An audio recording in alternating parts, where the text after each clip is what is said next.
deuxième secrétaire. Il faut venir parce que du coup, moi je connais pas très bien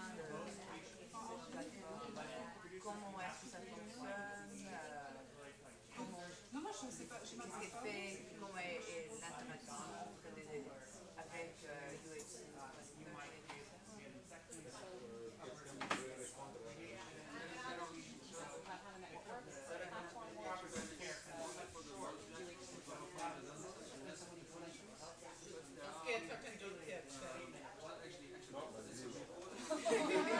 So Tobias is coming, he's going to fix it. UHC 2030 à TX38. Au début, c'était des grandes agences, y compris des agences des Nations Unies, des pays, etc. Donc, il a été reconnu le besoin d'avoir une voix sujet pour la disponibilité.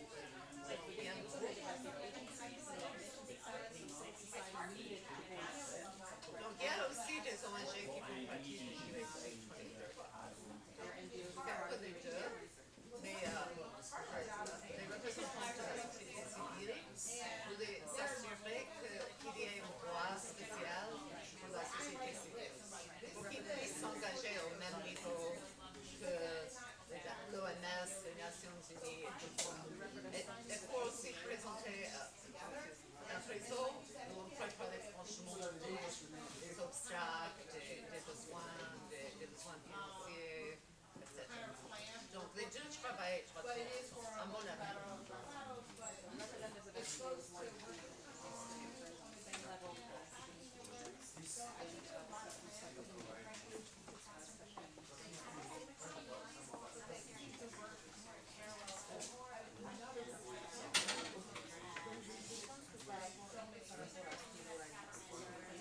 Au niveau des pays après l'engagement, c'est de faire redescendre le niveau de discussion.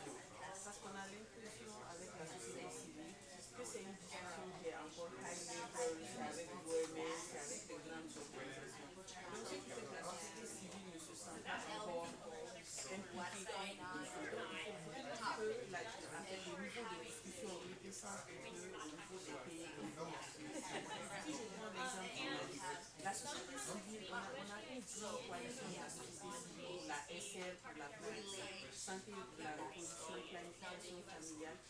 Tous les pays, par exemple, de l'Afrique de l'Ouest, ils ont des plans d'action nationaux budgétisés à travers la sécurité. Mais on est tout un peu arrivé à ramener la discussion au niveau de l'UNSF. Donc il faut vraiment que le niveau de décision puisse se lever pour qu'on descende un peu.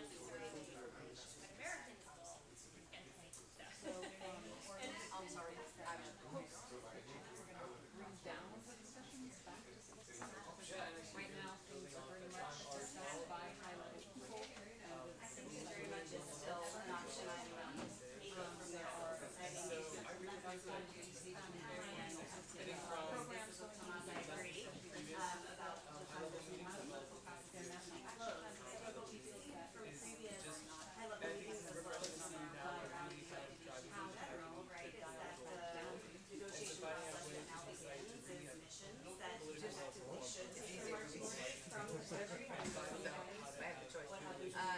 So then I think, I know we're talking about scope, but again, not as the organization.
s'assurer que les coalitions sont multisectorielles. Parce que nous avons beaucoup de coalitions dans la santé qui sont très impliquées, qui comprennent la problématique. Mais pour vraiment faire une campagne de communication, il faut engager la société civile et d'autres secteurs en dehors de ça. Donc, je ne sais pas si c'est prêt ou post, mais c'est un très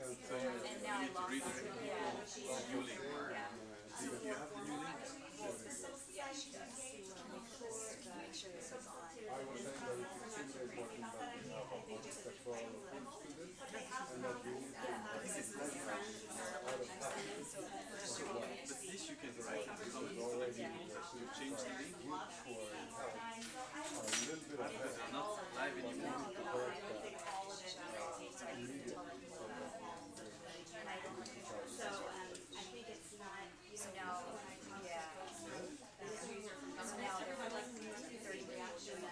Can you send back this link?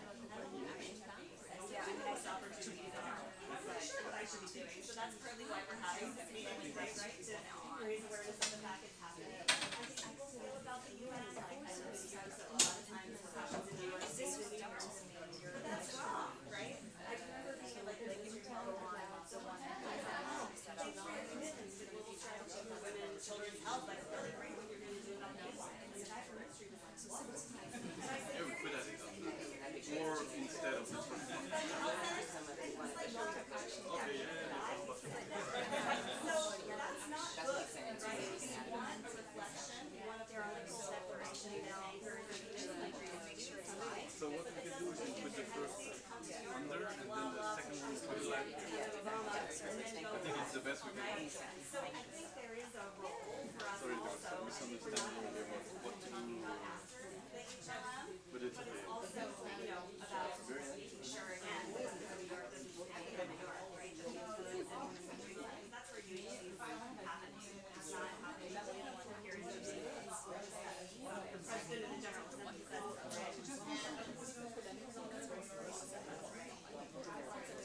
I think actually the ministry should say they are now. Campbell will say they have a right? About their policies.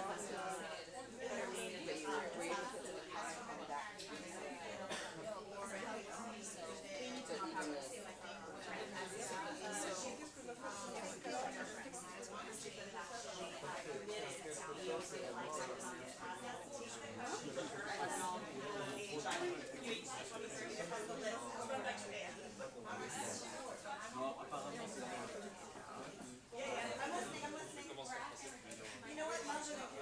Pas si ça a été apprécié déjà, mais on a toujours l'impression au niveau pays, ceux qui travaillent des fois dans le pays, que le représentant de l'UNICEF, le représentant de l'OMS, c'est quelqu'un sur une montagne, et on voit un mail qui ne répond pas. On essaie de l'inviter, il ne vient pas. Et donc c'est peut-être ça aussi une plus-value qu'on peut avoir dans les choses nord-sud, c'est qu'ils sont ici, sur la semaine, ils parlent, ils ont écouté. On va essayer de faire quelque chose de triangulaire, c'est-à-dire que du nord on peut mettre pression aussi sur les délégations parce qu'ils sont plus écoutés quand ça vient du nord. In brief English, sometimes when you work at field labs, you have the impression that you met UNICEF or the WHO person.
also if we just gather a few indicators so that all of us are putting up the red flag with rather than each of us battling through all. So we will keep on these questions so we can make it part of the report.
Voilà, Ouganda va apporter autre chose serait en Pakistan. Et après,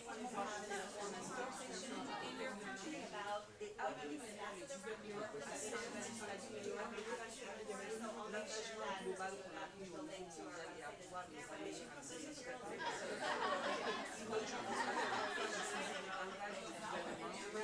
je pense que c'est les plus capacités à pouvoir faire pas à pas. Alors c'est pour depending on where you're working, we may be able to help support you with some action guides.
c'est que tout le monde devienne membre de SCNM, SCIM, et c'est à travers SCNM, SCIM, qu'on prépare quelque part les toolkits pour la société civile.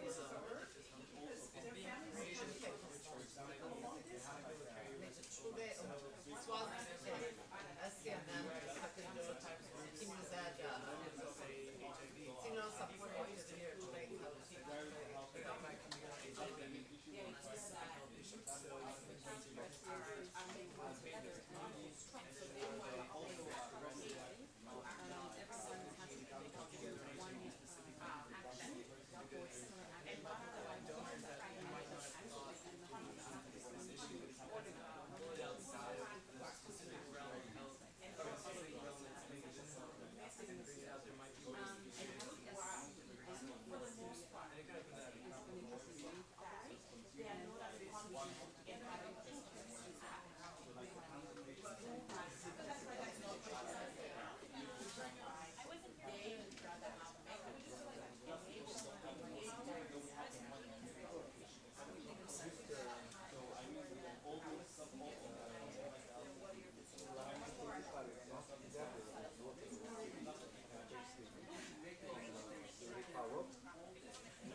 Okay.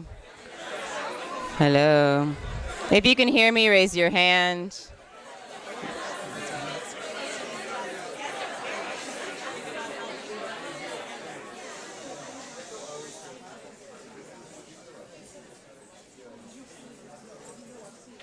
Oh, wait.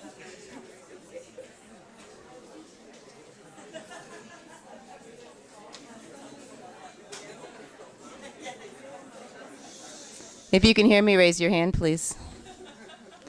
Thank you. Appreciate it. I know there's chocolate in the back. It's tempting. I did eat almost all of it while you all were talking. Apologies. I'm only here again because I'd like to introduce the moderator of our panel, who is occupied with someone. Yes. Well, I thought I was going to, yes, bring you up for that. Pretend like I meant to do that. So, Amy, oh man. Dear Amy, who's the director of FCI Program of Management Sciences for Health, and who also serves on the board of Global Health Council along with Pop Guy, will be the moderator of our panel. But before then, we will love to hear from each of the groups to hear what you had to say about the various questions that your facilitators posed. Thank you for working with us in this town hall setting. We really do find it valuable, and we get feedback from you that you like to start in that way. So logistics notwithstanding, I'm glad that you all had some discussions, and I'm looking forward to hearing what came out of them. So, Amy. Just remind me of the timing. Right. So we have a small amount of time on the agenda for the report out, but I really want to do that because the plan for the rest of the session is that our panel, and we've got some really, really exciting speakers for you, will be responding a bit to the questions you raised, to the concerns, the ideas that came out of your groups.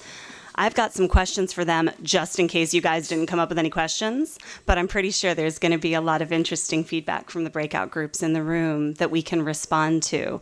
So can I ask, I know group one was over here because I was in it. Can I ask for whoever's going to rapporteur to give us a brief summary? And is someone running the mics? Yes.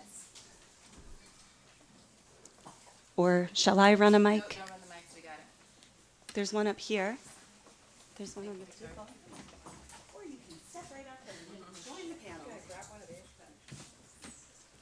Introduce yourself, please, and the question you were answering. Thanks.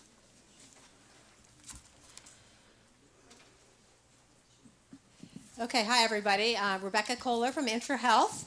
And we were group one over here, and we were one of the groups that were dealing with how do we prepare leading up to the high-level meeting in September. And we had a couple of questions, and really we started off with the question of, well, here it is, we're in, what month are we in? May and September, so that's only a couple of months. And the question was raised, well, what is there still left to do?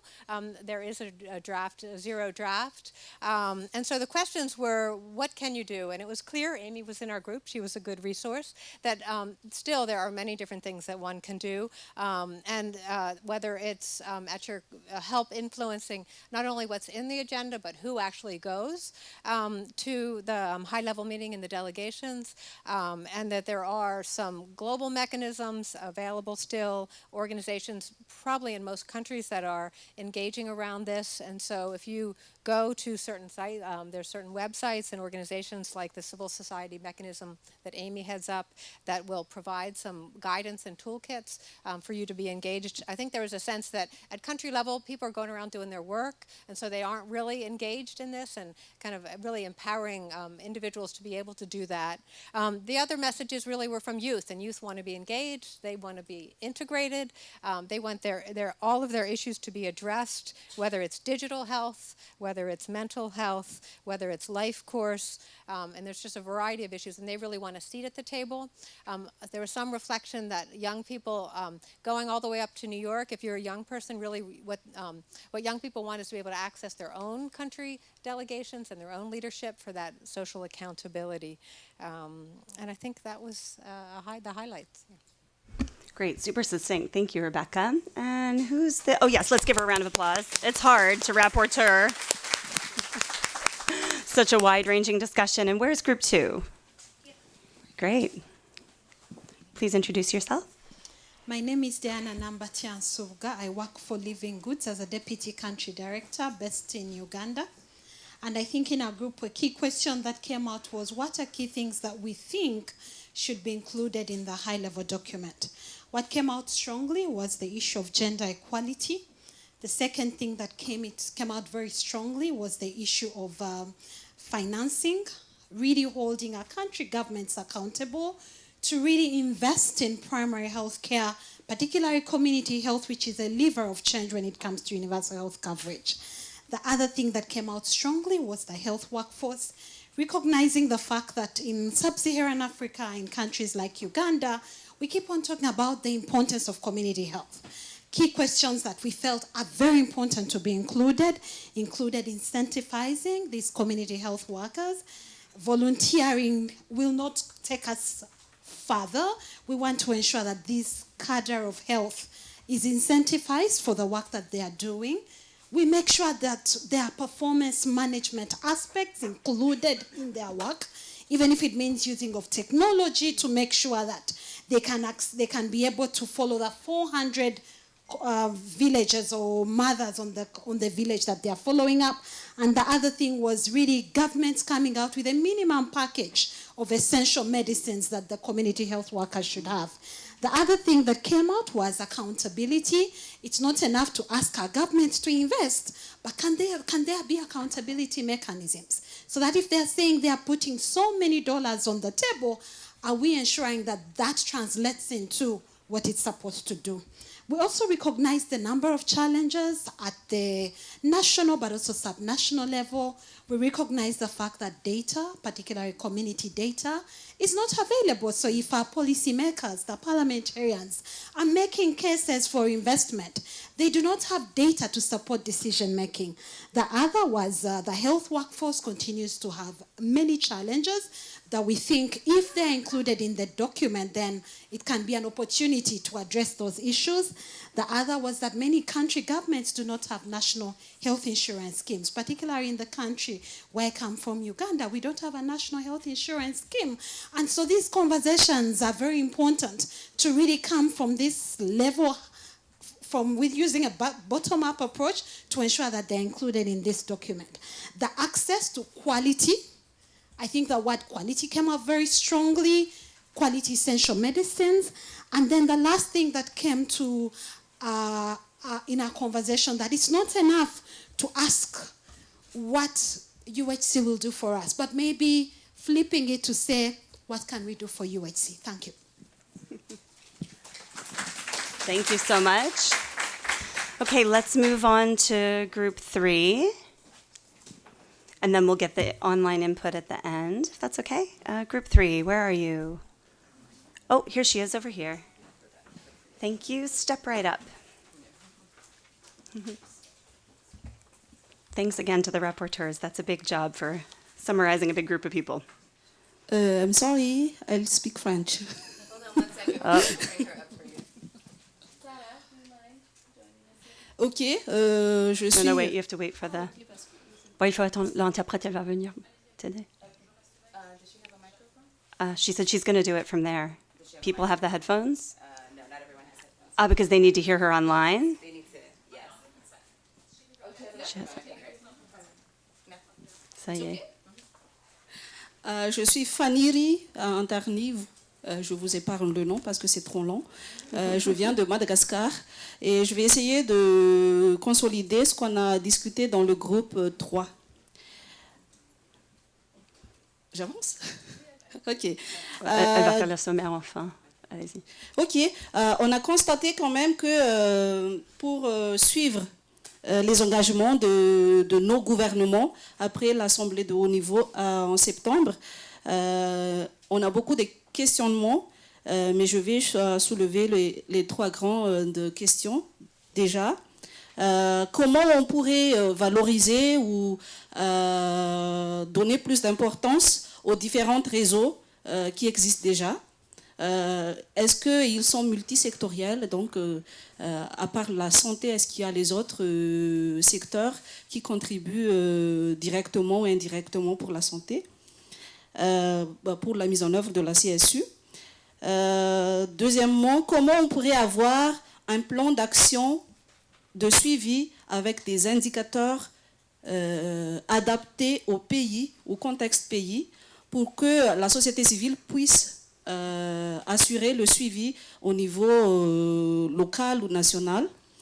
Et troisièmement, puisqu'on nous a demandé aussi de consolider sur tout ce sur les leçons apprises, donc on dit que si on arrive à déjà explorer les expériences des autres pays ou des autres sociétés civiles, on pourrait quand même essayer de rester en contact pour que ce n'est pas seulement aujourd'hui qu'on va réfléchir ensemble et après c'est fini. Merci. Allez, merci à vous. And now the interpreter will give you a summary of the 3 questions from Faniri. No,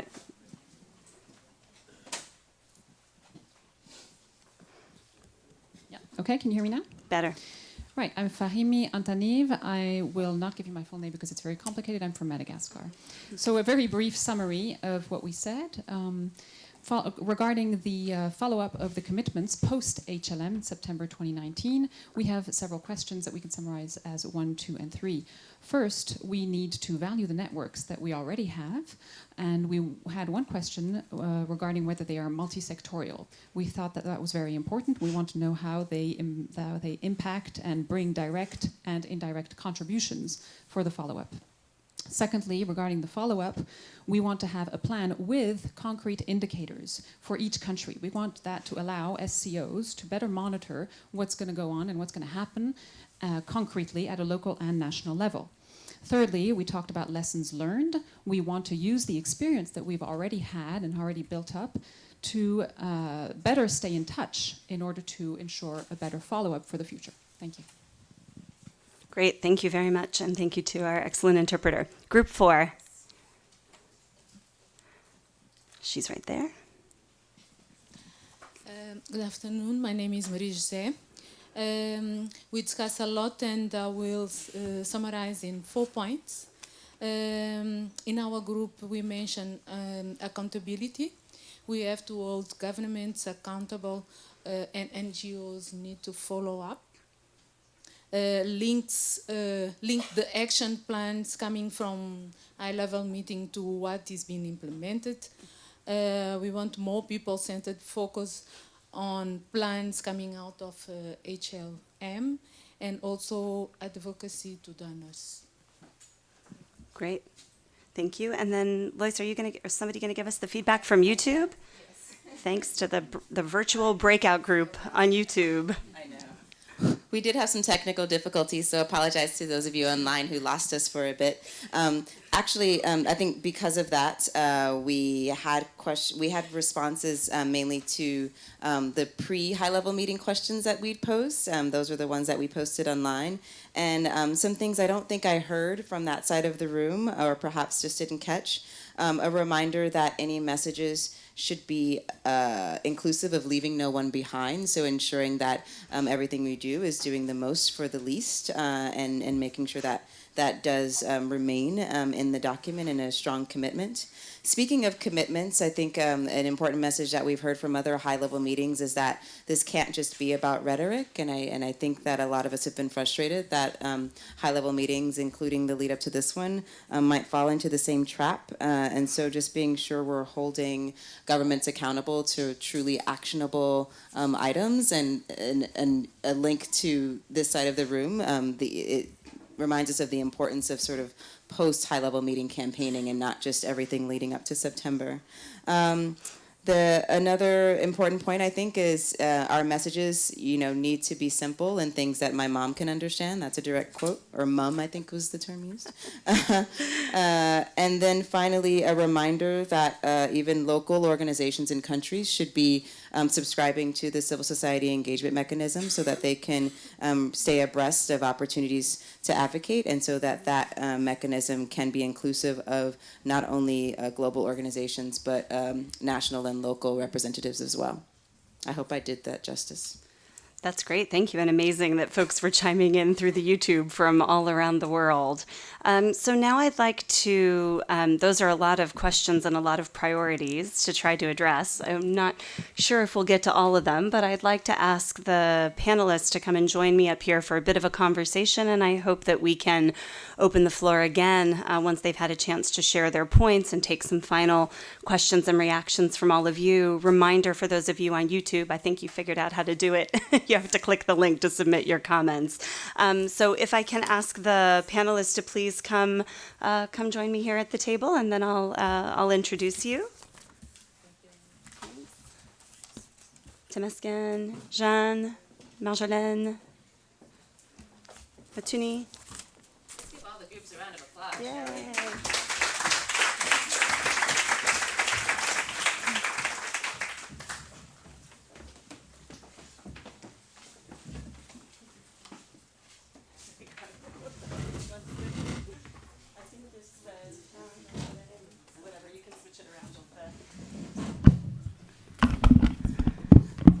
Should have had some mood music for while we're shifting over to the panel, and I hope that each of you has a microphone that will reach. So,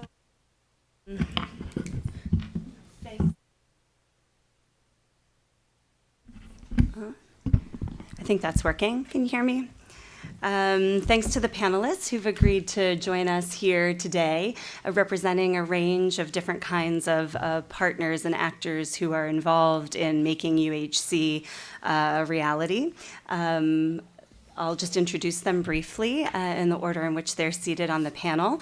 Very pleased to be joined by Temesgen Bele, the Director of Primary Healthcare for the Federal Ministry of Health in Ethiopia. Important to hear from our country partners how they will be helping to advance the high-level meeting asks and then to bring the high-level meeting declaration back home and make it a reality.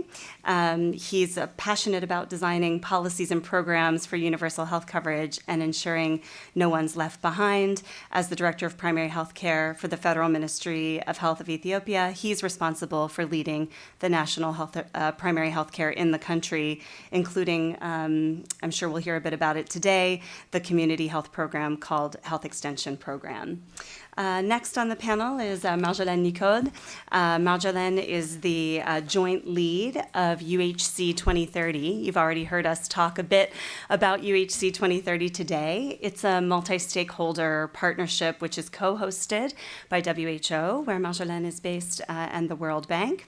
Marjolaine has extensive experience in international cooperation and development policies through a combination of management of global political processes, as well as technical and programmatic support to public management reforms, and has been very instrumental in the already in the high-level meeting process. Next on the panel is Dr. Jeanne Tesuge. She's the Chief of Party of IntraHealth's USAID Mali Human Resources for Health Strengthening Activity. She's a public health professional with deep expertise in community health and more than 10 years of experience working in health system strengthening. She may answer some of the questions in French, so make sure you have your headsets ready. And last but certainly not least on the panel, and I'm sorry that you don't have her bio in the printed materials because she's awesome, is Mutoni Mate. She's an epidemiologist from Kenya who's also a cancer survivor. She runs this really interesting project called the Cancer Cafe, which is set up to bridge information gaps between the healthcare industry and cancer patients. And she helps to ensure that cancer patients, survivors, and their caregivers have access to simple, credible, holistic information on cancer management. So welcome to all of the panelists. I'm just going to start with a few questions for each of them based a bit on what I've heard from all of you and some of the priorities that we see already coming up around the political declaration. And then I'll open it up to all of you for some additional questions for them. So I'll start here with Temesgen, if that's okay. So your focus is on primary health care. We heard Director General Tedros also talking at the opening session of WHA about the importance of primary health care for achieving universal health coverage, a strong reference to the recent conference in Astana, which is really about taking forward the promise of Alma-Ata. And we certainly have in the priorities in both the civil society and the multi-stakeholder priorities that have been set out around this high-level meeting, we have a real focus on prioritizing primary health care services when allocating resources and ensuring access to affordable quality health commodities. So I wondered if you'd be willing to talk a little bit about the importance of primary health care for UHC and how Ethiopia is working to make that a reality. Thank you very much, and thank you for having me. So as you said, also Ethiopia is focusing and prioritizing primary health care as a path towards universal health coverage. And we have been investing a lot on expanding the primary health care units in terms of constructing primary health care facilities, including health centers, health posts, and also training and deploying health workers especially to work at the primary health care facilities. So with also the commitment at the Almata after 40 years of declaration, also we emphasize implementing primary health care and also prioritize as a path towards universal health coverage. And in our 5-year strategic plan, we call it the Health Sector Transformation Plan, we identified 4 transformation agendas, and the first one is district transformation. We call it Warada transformation in Amharic. So this district transformation emphasizes on strengthening the district health system so that the district health offices can provide the required leadership and also management for the primary health care facilities, and also the government can improve the implementation of primary health care in the country. So according to that, we developed standards and also measurement criteria, especially at the district level. How can we measure universal health coverage contextualized to our country level? And we have developed a dashboard, and based on that measurement criteria and dashboard, every district is measured quarterly on the implementation of universal health coverages, and we identified 3 major outcomes to measure a district transformation in line with universal health coverage. So the first one is to create model villages, and the second one is to create high-performing primary health care units where majority of the services being provided, and also to prevent also bypassing of health service utilization to the hospital level. And the third and most important component is scaling up of the community-based health insurance scheme in Ethiopia. So currently, nearly 500 districts are implementing the community-based health insurance scheme, and around 20 million Ethiopians are covered by this community-based health insurance. So the government is giving due attention to universal health coverage, and we have contextualized universal coverage in our country, and we have developed a country context measurement, and we are giving a due attention to it. Great. Excellent. Can I ask one follow-up question? We had in one of the report outs, I'm sorry, I was scribbling down the notes, so I don't remember which one of you it was, a question about, community-based data, and I think also, how can, in addition to that, how can communities access data? So when the government was doing the measurement on the implementation of UHC, is that data and those findings available to citizens for them to use? And were you also considering data coming from the communities? Thank you very much. So in line with this district transformation and universal health coverage, and also to ensure accountability, especially in engaging the community, we have developed a community scorecard for the community. So we have identified 6 major indicators which are prioritized by the community, how they assess the local health facilities in their vicinity. So the indicators are developed especially by engaging the communities in selected districts, and according to that, currently around 300 to 400 districts measure the health facilities based on that community scorecard. And the findings of the community scorecard will be presented at a town hall meeting in that district every quarter. So based on the findings, we expect the health facilities will improve based on the comments they receive from the community. And those indicators and measurements are collected from the community level, and they will come directly to the ministry level. So we know that what type of the community perspectives need more attention for the government to invest and to ensure also social accountability, especially at the primary health care level. Great. So I'm glad whoever it was that raised that point raised it. It's an important thing to highlight. So Marjolaine, we heard also in the comments today some questions about sort of how we build on existing multi-sectoral networks, and that includes networks that aren't just focused on health. UHC 2030 is a multi-stakeholder partnership, so you might be a good person to talk about the importance of that sort of multi-sectoral approach. And I think it's also important for folks to know that UHC 2030 as an initiative is specifically recognized in the United Nations modalities for this high-level meeting as a key partnership that brings the voices of many different stakeholders into the process. So I think it's really important to have UHC 2030 there, and I wondered if you'd also just talk a little bit about these questions we're hearing about how we can best engage now that the zero draft is available. Thanks.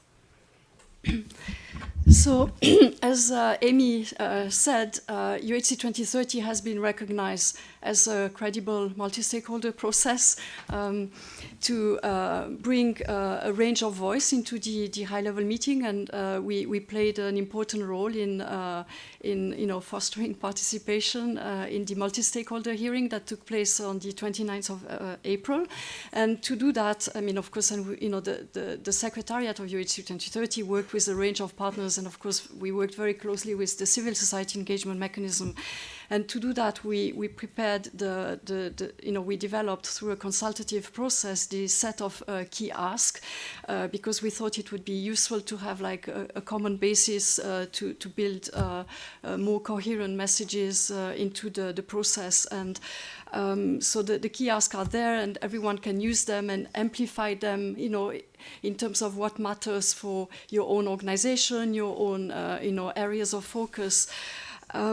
So this is quite important. And there was a question regarding, okay, now, if there is only one thing that we need to promote, what would it be?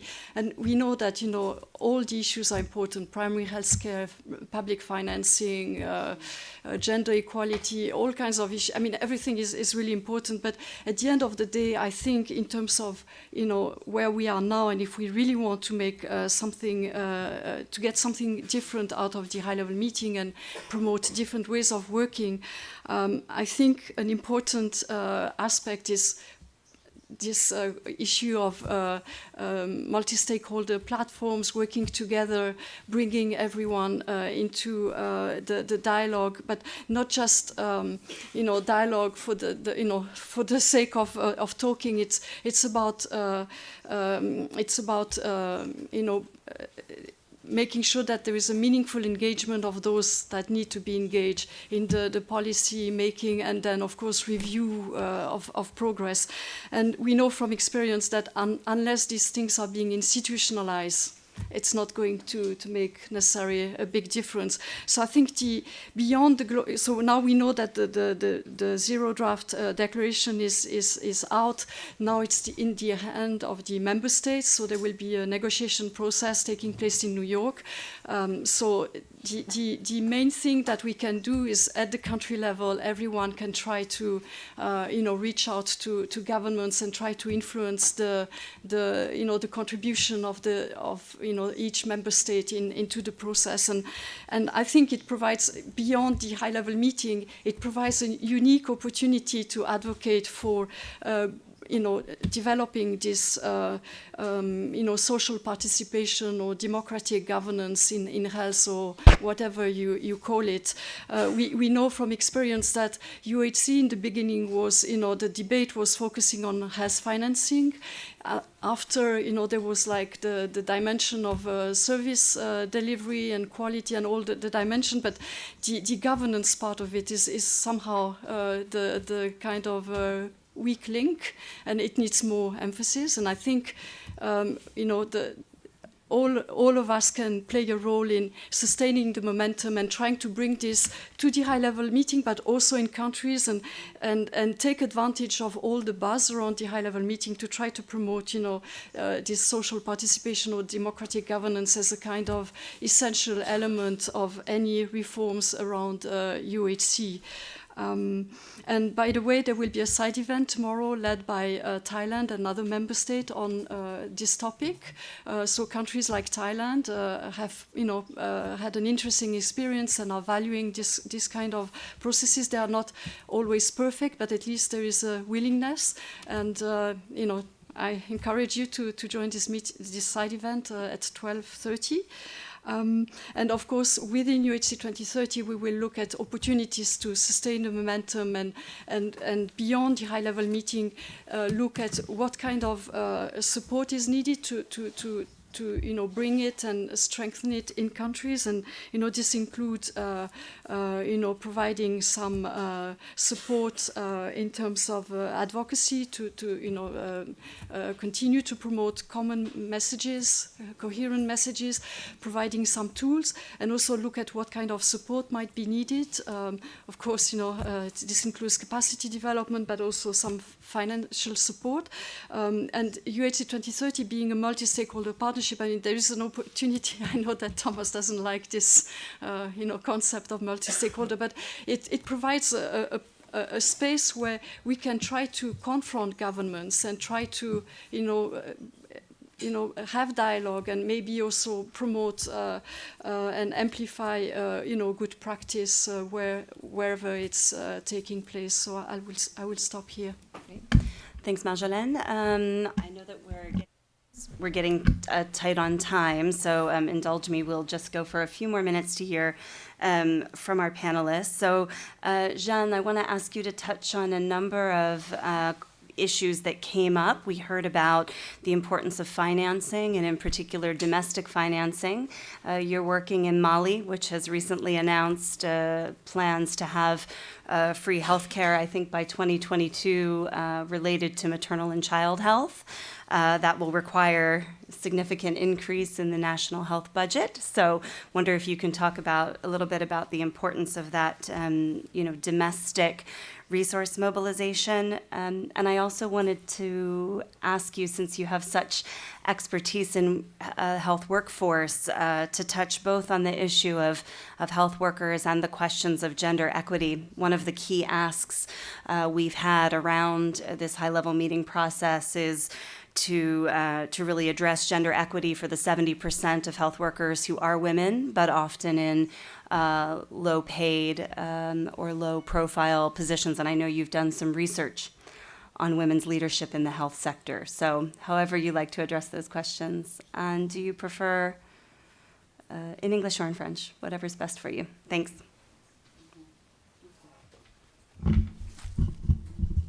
Okay, thank you so much for having me here. I think we can go with Canadian rule, French and English, if it's difficult. Okay, so my project is a Human Resources for Health project, as you said. And we work in Mali, and the project is planned for 3 years. But as you know, Intra-Health International intervened in the Human Resources for Health area through 2 big global bilateral USAID-funded projects, Capacity and Capacity Plus. So for this project, I want to share firstly the context in Mali. Mali is one of the, it is one of the, how can I say, 15 countries which classified by World Health Organization as to have the lowest rates of health workers. We have only 6 health workers, 6 qualified health workers for 10,000 people. And it's really far below for the WHO recommendation, which recommended 23 health workers. So health workers also are distributed. There is an inequitability distribution between different areas, urban and rural, with the most health workers choosing to work in Bamako and other cities. While there are more than I can say 19 health workers in Bamako, we have, when we go through the country, when we see the region of North, we have less than two qualified health workers. There is a great inequality between the distribution and the availability of health workers in this country. So when we saw also this affected the national indicators, and we have until now one of the highest rate of mortality, maternal mortality, infant mortality, and also children mortality. And our health system is really fragilized with the new emerging infectious disease like Ebola, like fever hemorrhage. What can I say? What I want to share firstly this context so that to allow you to understand, we cannot speak in Mali about universal health coverage if we do not able to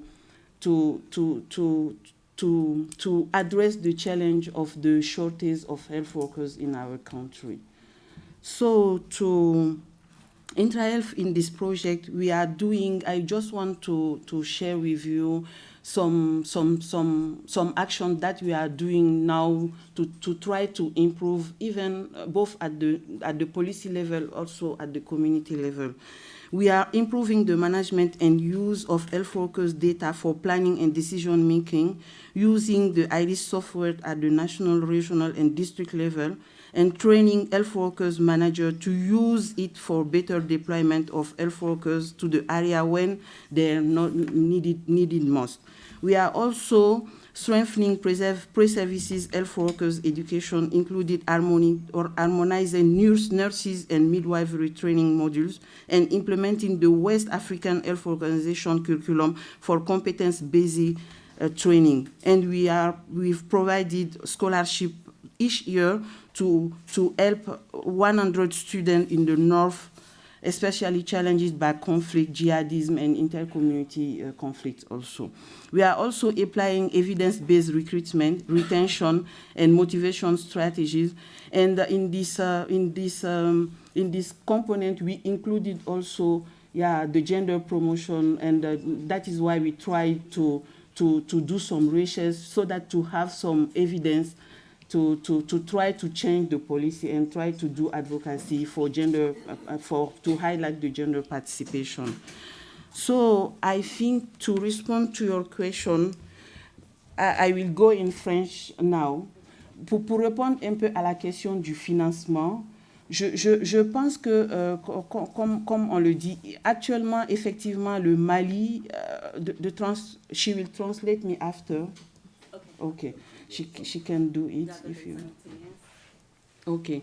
Donc, pour essayer de parler un peu du financement, effectivement, actuellement, le Mali vient juste d'adopter, comment on appelle ça, une nouvelle réforme du système de santé, effectivement, où le Mali a décidé la gratuité pour un certain nombre de services, la gratuité pour la santé de la reproduction, la gratuité pour la planification familiale, la gratuité pour tous les soins pour les femmes enceintes et puis les enfants under 5 years. Donc, ce qui fait qu'effectivement, on se demande comment est-ce que nous allons financer ça, étant donné que déjà nous avons tous ces problèmes de financement.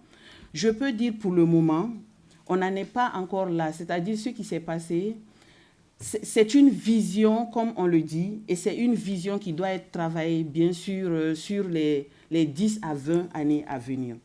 Maintenant, par rapport au problème de financement, je pense qu'il y a plusieurs stratégies qui ont été déjà expérimentées au Mali. Nous avons des systèmes d'assurance maladie au niveau communautaire. Nous avons également, comment on appelle ça, expérimenté des activités génératrices de revenus pour les femmes pour leur donner une indépendance économique pour pouvoir prendre en charge leurs problèmes de santé.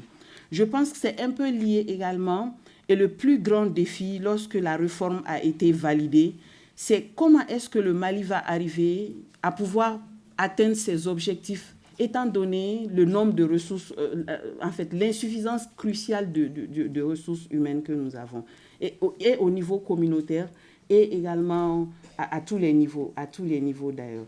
Donc, je pense nous sommes en train d'y travailler. Les réflexions sont encore en cours. Mais ces quelques actions que IntraHealth est en train de mener, nous comptons pouvoir, à partir de ces résultats, pouvoir continuer à faire le plaidoyer. L'une des actions, c'est la décentralisation. Nous avons actuellement revisé et mis en, comment on appelle ça, revisé la politique de développement des ressources humaines en intégrant la notion de décentralisation des textes de recrutement également, la révision également en intégrant la notion de gender equality dans la gestion des ressources humaines. Et nous espérons, à travers toutes ces interventions que nous sommes en train de faire, pouvoir mettre en place un plan de plaidoyer qui puisse amener le gouvernement effectivement à changer et à mettre en application les bonnes pratiques qui ont été faites durant les quelques années d'intervention du projet. Great, thank you. So we're going to let the interpreter translate that quickly, and then please stick around to hear from Muthoni, and then we'll wrap up. So regarding the financing, today Mali has adopted that reform that you mentioned, indeed, about the health system. It's promoting now a free service, especially regarding reproduction, family planning, and for pregnant women and children who are under 5. Now the question is, how is it going to do that? We're not actually sure, and we're not there yet. Today it's really a vision, and we're going to work on it for perhaps the next 10 or the next 20 years. Regarding the financing, several strategies have been explored in Mali. First of all, the health at a community level. There have been several schemes that have been explored and developed. One is the income scheme for women who have decided to help each other and to enable them to act when they have health problems, and also health insurance at community level. The biggest challenge for Mali is how is Mali going to reach this target that it has set itself with the lack of staff that we have today, both at community level and at all levels, I should say. So we are hard at work on this issue. IntraHealth is exploring all the possibilities, and we are especially exploring advocacy in terms of decentralization. We need to develop human resources in terms of recruitment in a decentralized manner, and also we are addressing gender inequality. So we really hope that we can develop an advocacy plan in order to leverage on the government to better act in the future. Thank you. Brilliant. Thank you so much. And so last but definitely not least, and I hate that they always do it, stick the young person and the advocate at the end of the panel. And it happened again, so I'm sorry. But it means we're going to end on a high note, right? So, Muthoni, we heard a lot of talk, today about the importance of engaging civil society groups and communities, and particularly youth, in this process, seeing them prioritized. I was just at a technical briefing with someone from your Ministry of Health. Kenya is piloting universal health coverage, but something that the Minister of Health from Colombia said there really stuck with me. He said, the success of our UHC program in our country is based on the trust that citizens have that UHC program was based on their needs and expectations. So I wondered, as a patient advocate, as a young person, as someone who's advocating for UHC, if you can talk about that importance of patient involvement, of people-centered UHC, and maybe touch a little bit on the points that were raised about, quality of care, access to essential medicines, anything you'd like to share. Thanks. Sorry, I hope you can hear me. Okay. So one of the things that is usually very key, especially for the youth, is that we have this very naive outlook where we always assume that a lot of these conditions will only happen to the older generation. So you're not very keen on just going in for those checkups, going in for those annual reviews that you're always told to go in every year. There's always this assumption that once I hit a certain age, that's when I need to go for my mammogram. That's when I need to start looking into what could be sprouting within my system. That, unfortunately, is not the case scenario now. We're having more youth population that are getting caught up in conditions that a few years back were not possible. We're getting to hear of breast cancer survivors who are in their 20s.